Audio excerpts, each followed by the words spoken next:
বিসমিল্লাহির রহমানির রহিম।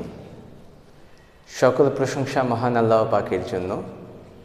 Sakhawat Hussain mathematics solution হাউসের পক্ষ থেকে সপ্তম শ্রেণীর সকল শিক্ষার্থীদের জানাচ্ছি আমার আন্তরিক শুভেচ্ছা এবং সালাম।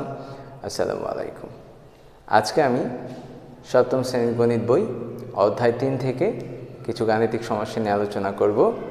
প্রথম যে অঙ্কটি আমি তুলেছি সেটা হচ্ছে অধ্যায় 3-এর 11 নম্বর অঙ্কটি।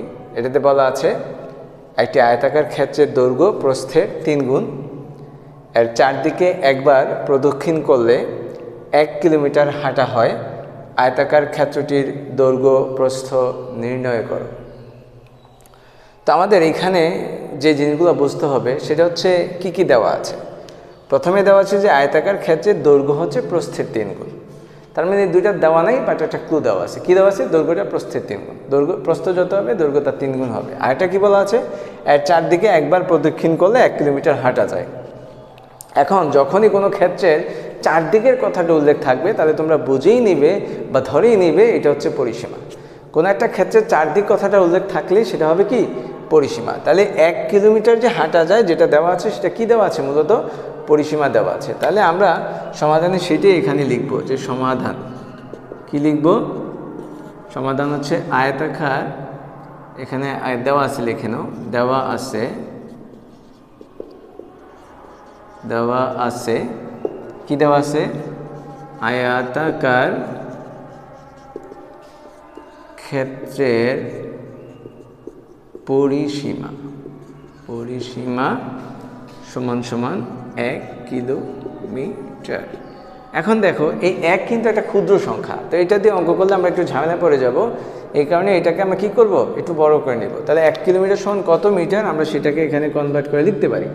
আমার যদি সেই সূত্রটা ইউজ করতে চাও সেটাও করতে পারো, যে কিলায়া হাকায়া ডাকাত মারিলে, এটা মিটার। তাহলে এই যে 1 কিলোমিটার থেকে কোথায় যাব? মিটারে যাব। তাহলে কত হয় দেখো তো? 1000 মিটার। সুতরাং এগুলো তোমরা মুখস্থ না থাকলেও খুব সহজেই এভাবে কনভার্ট করে নিতে পারবা।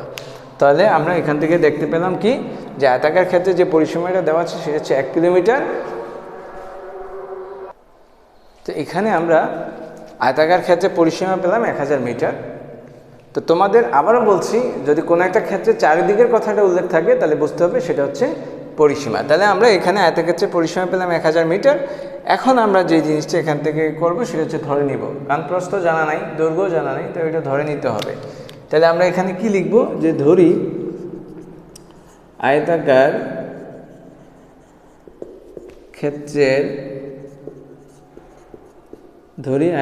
ক্ষেত্রের প্রস্থ, যেহেতু প্রস্থের উপরে দৈর্ঘ্যটা নির্ভরশীল তাহলে প্রস্থ ধরাটাই সুবিধাজনক, এত মিটার। কারণ আমরা এখানে পরিসীমাটাকে মিটারে রূপান্তর করে নিয়েছি, তাহলে আমরা এটাকে মিটারই ধরবো। যেটাতে রূপান্তর করবো না সেটাই ধরতে হবে, এটা কিন্তু মাথায় রাখতে হবে। এবং অতএব আয়তাকার ক্ষেত্রের দৈর্ঘ্য তাহলে কী হবে দেখো তো? দৈর্ঘ্য হবে 3 মিটার। কারণ হচ্ছে এখানে এই প্রশ্নেই বলা আছে যে দৈর্ঘ্য হচ্ছে প্রস্থের 3 গুণ।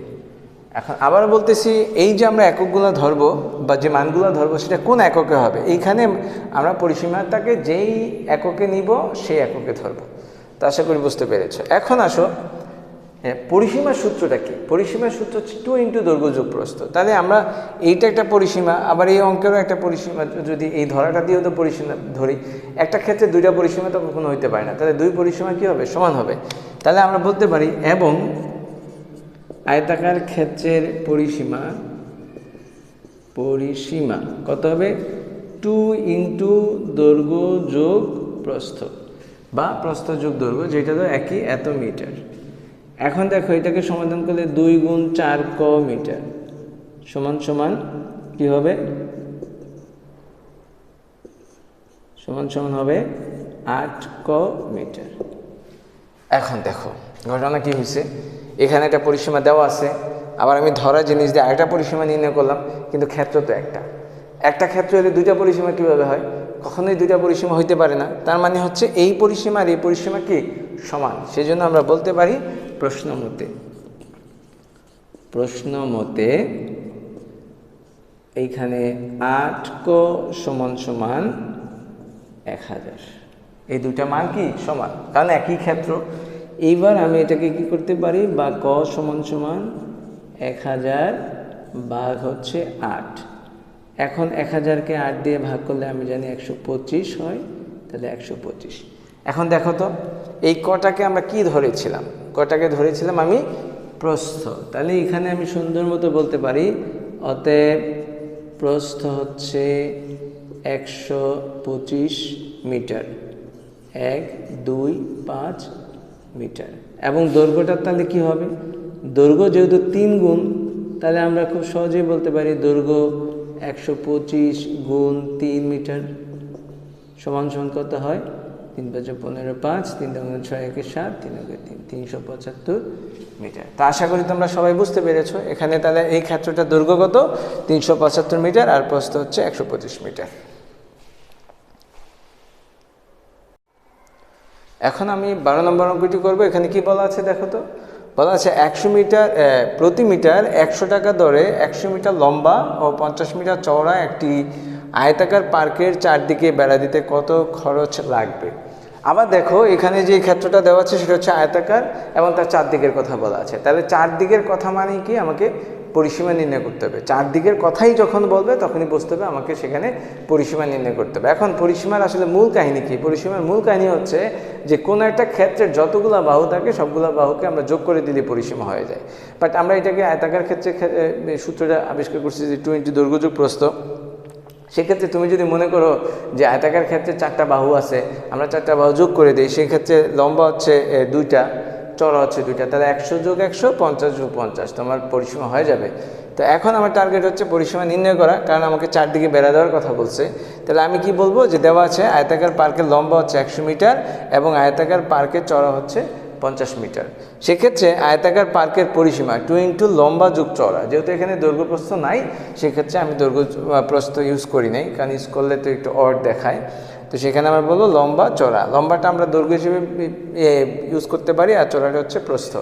তো যেই নামে থাকে আমরা সূত্রটা আসলে সেই নামে লিখব। এখন লম্বার মান হচ্ছে 100 যোগ চওড়ার মান হচ্ছে 50, 100 আর 50 যোগ করলে 150, 2 দিয়ে গুণ করলে 300 মিটার। তাহলে আমরা দেখতে পাচ্ছি এখানে পরিসীমাটা হচ্ছে 300 মিটার, বাট দেখো প্রতি মিটারে কত টাকা খরচ হয়, 100 টাকা। এখন সেটাই আমরা বের করতে পারি যে 1 মিটার বেড়া দিতে খরচ হয় কত, 100 টাকা। অতএব 300 মিটার বেড়া দিতে খরচ হয় 100 গুণ 300 অথবা 300 গুণ 100, এত টাকা। সমান সমান কত হবে, 3 লিখে 4টা শূন্য দিয়ে দাও, শূন্যের গুণ করা আসলে অনেক সহজ। তাহলে আমাদের এই যে বেড়াটা দিতে খরচ হবে 30,000 টাকা। আশা করি সবাই বুঝতে পেরেছ, খুব সহজ একটা অঙ্ক। আবার বলছি যে চারদিকের কথা বললে আমাদের পরিসীমা নির্ণয় করতে হবে। আর যেহেতু এখানে চারদিকের খরচটা চেয়েছে আর 1 মিটার যেহেতু এখানে 100 টাকা খরচ হয়, তাহলে পরিসীমা যেহেতু 300 মিটার, তাহলে 300 মিটার আমরা এটা গুণ করে দিব। তো এভাবেই অঙ্কগুলো করবে, অনেক সহজ অঙ্ক, আশা করি সমস্যা হবে না। আর একটা অঙ্ক এখন আমরা করব, সে অঙ্কটি এখানে দেখো বলা আছে একটি সামান্তরিক ক্ষেত্রের ভূমি হচ্ছে 40 মিটার, উচ্চতা হচ্ছে 50 সেন্টিমিটার, এর ক্ষেত্রফল নির্ণয় করো। একটি সামান্তরিক ক্ষেত্রের ভূমি আছে, উচ্চতা আছে। তো সামান্তরিক ক্ষেত্রের ক্ষেত্রফলের সূত্র আমরা প্রথমেই জেনেছি, সেটা হচ্ছে যে ভূমি ইন্টু উচ্চতা, যেটা আমাদের প্রথম ক্লাস ছিল। সেখানে 3টা সূত্র ছিল, তার ভিতরে সামান্তরিক ক্ষেত্রের সূত্রটাও ছিল। সামান্তরিক ক্ষেত্রের ক্ষেত্রফলের সূত্র হচ্ছে ভূমি ইন্টু উচ্চতা। তাহলে সেক্ষেত্রে এখানে ভূমিও দেওয়া আছে, উচ্চতাও দেওয়া আছে, ক্ষেত্রফল নির্ণয় করা অনেক সহজ কাজ। তাহলে আমরা সমাধানে কি লিখতে পারি, সমাধানে দেওয়া আছে সামান্তরিক ক্ষেত্রের ভূমি, সামান্তরিক ক্ষেত্রের ভূমি 40 মিটার এবং সামান্তরিক ক্ষেত্রের উচ্চতা 50 মিটার। এখন ক্ষেত্রফলের সূত্র লিখে দেই। অতএব সামান্তরিক ক্ষেত্রের ক্ষেত্রফল সমান সমান কি হবে, ভূমি গুণ উচ্চতা, এত বর্গ একক। যেহেতু এখনো কোনো মান বসানো হয় নাই, তাহলে আমরা এখানে বর্গ একক লিখব। 40 গুণ হচ্ছে 50 বর্গ মিটার। তাহলে এটাকে গুণ করলে 4 5 হচ্ছে 20, আরও দুইটা শূন্য আছে, এখানে বসিয়ে দেবো। আবারও বলছি, শূন্য গুণ করা কিন্তু অনেক সহজ। কিভাবে? এই 5 আর 4 গুণ করে 20 হয়, আর দুইটা শূন্য আছে, দুইটা শূন্য পাশে বসিয়ে দিবা। তো এটি হচ্ছে সামুদ্রিক ক্ষেত্রের ক্ষেত্রফল। আমাদের যে অঙ্কটা দেওয়া আছে, আশা করি বুঝতে পেরেছ। এখন দেখো, একটা অঙ্ক করব, এটা তোমাদের আনকমন অঙ্ক মনে হতে পারে, যে একটি ঘনকের এক ধারের দৈর্ঘ্য হচ্ছে 4 মিটার, ঘনকটির তলগুলো ক্ষেত্রফল নির্ণয় করো। তাহলে আগে আমাদের চিন্তা হবে ঘনবস্তু। ঘনবস্তু কি? যার 6টা তল থাকে তাদেরকে বলা হয় ঘনবস্তু। 6টা তল, যেমন ইট। তোমরা যদি ইটের দিকে তাকাও বা ইটের তলগুলো যদি গণো, দেখবা তার 6টা তল থাকে। এরকম একটা ইট, তোমরা সবাই তো ইট চিনো, ওগুলো দেখবা। হ্যাঁ, যদি দেখো এরকম ইটের কয়টা তল থাকবে? 6টা তল থাকবে। ঠিক আছে? তো ইটের যদি 6টা তল থাকে, সেটা হচ্ছে ঘনবস্তু। আর ঘন কি? আসলে যখন এই দৈর্ঘ্য, প্রস্থ, উচ্চতা, একটা ঘনকের 3টে একক থাকে, এটা হচ্ছে দৈর্ঘ্য, প্রস্থ এবং উচ্চতা। যখন দৈর্ঘ্য, প্রস্থ, উচ্চতা একরকম পরিমাপের হয়ে যায় বা সমান হয়ে যায়, তখন সেটাকে ঘনবস্তু বলে। তা আমরা ঘনবস্তু সাধারণত এরকম যদি চিহ্নিত করি, যে যার সব কিছুই সমান, ঠিক আছে, যার চারদিকটাই সমান, সেটাই ঘনবস্তু। আর একটু সুন্দর রাখতে পারতাম আমি, ঘনবস্তু আরও একটু ক্লিয়ার হইতো। হ্যাঁ, যার চারিদিকটা কী হবে? সমান হবে। যার দৈর্ঘ্য, প্রস্থ, উচ্চতা সব কিছু যখন সমান হবে, তখন আমরা সেটাকে ঘনবস্তু বলবো। তাহলে ঘনবস্তুর তল থাকে কয়টা? ঘনবস্তুর তল থাকে 6টা। আমাদের মনে রাখতে হবে, একটা ঘনবস্তুর তল হচ্ছে 6টা। আর যেহেতু এখানে ক্ষেত্রফল নির্ণয় করতে বলছে, প্রত্যেকটা তলের দেখা একটা ক্ষেত্রফল হয়। প্রত্যেকটা তল যখন আমরা কল্পনা করবো, তখন এটা আয়তক্ষেত্র হয়। আর তাহলে এখানে কয়টা আয়তক্ষেত্র হবে? 6টা আয়তক্ষেত্র হবে। আমি ক্লিয়ার করে দিচ্ছি সূত্রগুলো। আমাদের যদি ঘনক হইতো, তাহলে 6টা তল হইতো। একটা হলো এবি, একটা হলো বিসি, একটা সিএ। তিনটা আমি যদি ধরতাম যে দৈর্ঘ্য এ, প্রস্থ বি, উচ্চতা সি, তাহলে একটা তলের ক্ষেত্রফল এবি, আরেকটা তলের ক্ষেত্রফল হচ্ছে বিসি, আরেকটা তলের ক্ষেত্রফল হচ্ছে সিএ। এই তিনটাকে আমরা যোগ করে 2 দিয়ে যদি গুণ করতাম, তাহলে 6টা তলের ক্ষেত্রফল পাওয়া যেত। কেন? এখানে দেখো 2টা ক্ষেত্রফল, এখানে 2টা ক্ষেত্রফল, এখানে 2টা ক্ষেত্রফল। এখন যখন এটা ঘনক হয়ে যায়, তখন দৈর্ঘ্য, প্রস্থ সব সমান হয়ে যায়। ধরলাম সবগুলা এ, তাহলে 6টা তলের ক্ষেত্রফল থাকে। একটা তলের ক্ষেত্রফল হবে এ স্কোয়ার, আরেকটা হবে এ স্কোয়ার, এটা হবে স্কোয়ার। প্রত্যেকটা তলের আবার 2টা করে তল আছে, 2টা করে সমান তল আছে। তাহলে এই হবে মোট 6টা। তাহলে আমাদের দেখো এখানে কয়টা তল হয়? 6টা তল হয়। আর 6টা তল তখন কী হবে? 6a স্কোয়ার, যেহেতু এটা ক্ষেত্রফল বলছে। আয়তন বললে অন্য কথা। তাহলে এখান থেকে আমরা বুঝতে পারতেছি যে ঘনবস্তু ওর তলের ক্ষেত্রফল এক ধরনের, আর ঘনকের তলের ক্ষেত্রফল এক ধরনের। ঘনকের তলের ক্ষেত্রফল তাহলে কী দাঁড়ালো? 6 ইন্টু বাহু স্কোয়ার বা দৈর্ঘ্য স্কোয়ার। কারণ কি? এখানে তল হচ্ছে 6টা। তাহলে আমরা এখানে এটা খুব সহজেই সমাধান করতে পারি। সমাধান সেটা কি? এখানে দেখো আমরা বলতে পারি, দেওয়া আছে ঘনকের এক ধারের দৈর্ঘ্য 4 মিটার। এক ধারের দৈর্ঘ্য হচ্ছে 4 মিটার। তাহলে অতএব ঘনকের ক্ষেত্রফল, আর তলগুলো ক্ষেত্রফল যেহেতু বলছে, আমরা তলগুলো ক্ষেত্রফলই দেখি। অতএব ঘনকটির তলগুলোর ক্ষেত্রফল। তল কয়টা? আবারও বলছি 6টা, সেই জন্য 6 ইন্টু দৈর্ঘ্য স্কোয়ার হয়। বা সরি, এখানে 6 লেখো, যে বাংলা অঙ্ক, দৈর্ঘ্য স্কোয়ার। তাহলে 6 গুণ 4-এর উপর স্কোয়ার দাও, 4-এর স্কোয়ার করলে আমরা জানি 4 4 16 হবে। আর এটাকে আমরা যদি গুণ করি, তাহলে 96 এত বর্গ মিটার হবে। তো আশা করি তোমরা সবাই বুঝতে পেরেছো। যেহেতু এটা ঘনক বলছে, তাই তল 6টা, এই জন্য ক্ষেত্রফলের সূত্রটা চেঞ্জ হয়েছে। ঘনক বলতে আরও একটু ক্লিয়ার করি, তোমরা যে বর্গ আছে, আমরা জানি বর্গের কী থাকে? বর্গের সূত্র কিন্তু এই দৈর্ঘ্য, প্রস্থ সব সমান থাকে। দৈর্ঘ্য, প্রস্থ সব সমান থাকে না? তখন ধরো এক বাহু যদি এ হয়, বর্গের ক্ষেত্রফলের সূত্র কি? এ স্কোয়ার মানে বাহু স্কোয়ার। এরকম বর্গের ক্ষেত্রই থাকে 6টা তল থাকে বর্গের মতো। এই জন্য আমরা সূত্রটা লিখি 6a স্কোয়ার অথবা 6 ইন্টু দৈর্ঘ্য স্কোয়ার। আশা করি সবাই বুঝতে পেরেছো। এখানে দেখো আরেকটি অঙ্ক, সেটা হচ্ছে 15 নম্বর। এখানে বলা আছে জোসেফ তার 1 খণ্ড জমিতে 500 কেজি 700 গ্রাম আলু উৎপাদন করেন। তিনি একই ক্ষেত্রফল বিশিষ্ট 11 খণ্ড জমিতে কি পরিমাণ আলু উৎপাদন করবে? তো এখান থেকে আমরা কি বুঝলাম যে জোসেফ 1 খণ্ড জমিতে 500 কেজি 700 গ্রাম আলু উৎপাদন করেন। এখন তিনি একই ক্ষেত্রফল বিশিষ্ট, তার মানে এই যে 1 খণ্ড জমি, এটার যে পরিমাপ 11 খণ্ড জমিতে ঠিক একই পরিমাপ আছে।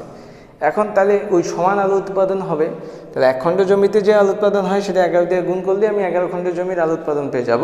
তবে ঝামেলা হচ্ছে এইখানে দেখো 500 কেজি 700 গ্রাম, এই দুইটাকে আলাদা অবস্থায় রেখে গুণ করা একটু ডিফিকাল্ট। তাহলে আমরা কি করব, এই দুইটাকে একসাথে করে ফেলবো। হয় কেজিকে গ্রামে নিয়ে আসবো, অথবা গ্রামকে কেজিতে নিয়ে আসবো। যে কোনো একটা কাজ আমরা এখানে করব। তাহলে সমাধানের শুরুতে আমরা যেই কাজটা করব, ওই দুটাকে একত্রে করে ফেলবো। সব অঙ্কের ক্ষেত্রে কিন্তু এই কাজটাই করবো। তাহলে আমরা লিখতে পারি এখানে 500 কেজি 700 গ্রাম, এটাকে আমরা রূপান্তর করবো। এখন কেজিকে আমি গ্রামে নিয়ে যাব। তাহলে 500 কেজি এখানে কী দিয়ে গুণ দিব, আমি 1000 দিয়ে গুণ দিব, যোগ হচ্ছে 700 গ্রাম। 1000 দিয়ে কেন গুণ দিলাম? আমরা জানি যে 1 কেজি সমান 1000 গ্রাম। তো আমরা এই সূত্রটা ইউজ করতে পারি এখানে, যে কিলাইয়া হাগায়া ডাকাত মারিলে দেশে শান্তি মিলে। এবার আসলে কি হবে, যেহেতু এগুলা গ্রামে পরিবর্তন হয়ে গেছে, এইটাই কিলোগ্রাম, এটা হেক্টোগ্রাম, এটা ডেকাগ্রাম, এইটা হচ্ছে গ্রাম। এই মিটারকে আমরা তখন গ্রাম বলব। ঠিক আছে, একটু মনে করে দিই, এটা ডেকাগ্রাম, এটা সেন্টিগ্রাম, এটা মিলিগ্রাম। তো এইগুলা ওইভাবেই কনভার্ট করা যায়। আসলে নাম চেঞ্জ হয়ে যাবে, ঠিক আছে, বাট মানের পরিবর্তন হয় না। এই মিটার থেকে কিলোমিটার আসতে 1 লেখা দেখো 3টা শূন্যই দিতে হয় একই। তাহলে আমরা এই সূত্রটাও এখানেও ইউজ করতে পারি, আবার লিটারের ক্ষেত্রে ইউজ করতে পারি, শুধু নামটাকে একটু চেঞ্জ করে দিবা। এখন দেখো এটা গুণ করলে কি হয়, এখানে 5 1 2 1 2 3, তাহলে 5টা শূন্য, তাহলে আমরা এখানে 5টা শূন্য দিয়ে দিলাম, এখানে 700 গ্রাম হয়ে গেল। এখন দেখো এটাকে আমরা যোগ করলে 5 0 7 যেহেতু আছে 3 ঘর দখল করে নিবে, তাহলে এত গ্রাম, এটাকে আমরা যোগ করলাম। এখন দেখো এইটা কি 1 খণ্ড জমিতে আলু উৎপাদনের পরিমাণ। হ্যাঁ, এটা কয় খণ্ড? 1 খণ্ড। তাহলে আমরা এখানে বলতে পারি যে 1 খণ্ড জমিতে আলু উৎপাদন করেন 5,007,00 গ্রাম। অতএব 11 খণ্ড জমিতে আলু উৎপাদন করেন 5,007,00 গুণ 11 গ্রাম। এখন এটাকে আমরা গুণ দিয়ে দিব। গুণ দিয়ে দিলে যেটা হয় সেটাই লিখবো এখানে।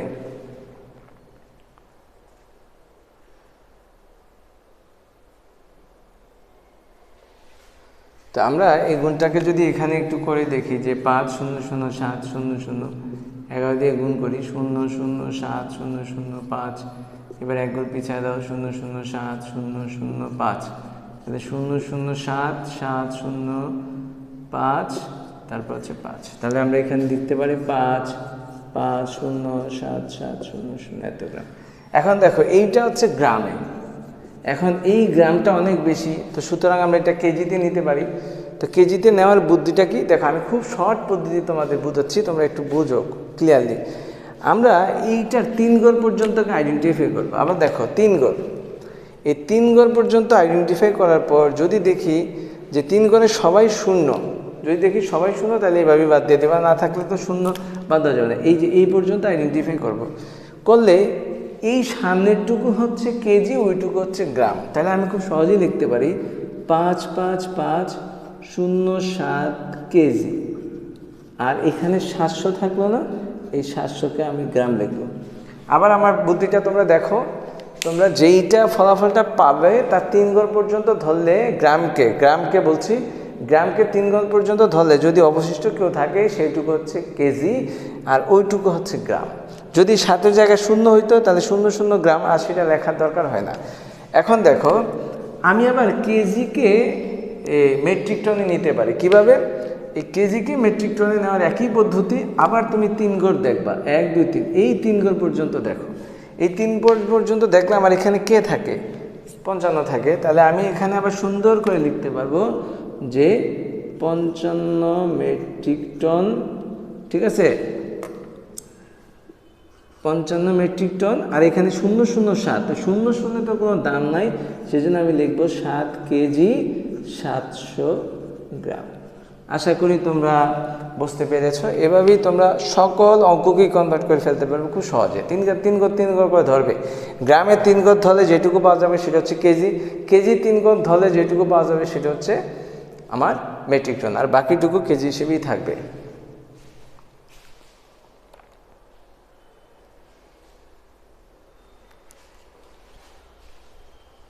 সরি, এখানে আসলে একটা শূন্য আমি বেশি দিয়েছি, এটা এখানে সমস্যা হয়ে গেছে।